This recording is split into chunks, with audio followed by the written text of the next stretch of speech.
Hello, Galaxy. I'm Chris Perillo, and this is my view in Fewer Than Two. The internet, everything you see and hear on it, must be true because it's on the internet. Nobody knows you're a dog. But recently, a PR firm was caught having paid users to boost their scores for certain movies on Rotten Tomatoes. So they were basically paid, but that was not disclosed in the upvoting of a film.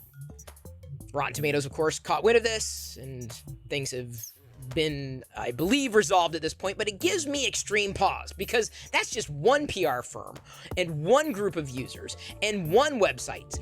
How many websites are there in the galaxy? Or, okay, let's just make it hyper-local. This planet. How many? And how many have user reviews? And how many users are there that write reviews? And how many PR firms are out there representing whatever product or service? This is not an isolated incident. They were just caught. And I would say that's just the tip of the iceberg. I don't really trust a lot of reviews, and this is one of the reasons why. I've been paid to present information, but I've disclosed, and that goes all the way back, up front. In fact, a lot of websites where there's user-generated content, you have to disclose a paid relationship. This is a paid placement, this is a paid relationship, sponsor, whatever. You have to disclose, and you have to be clear about it, because that's trust that's on the line.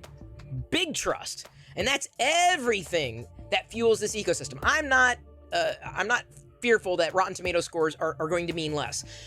It's just a general way that I feel about reviews. Anywhere about anything. I don't know what that user's motivations were. I don't know how experienced they are.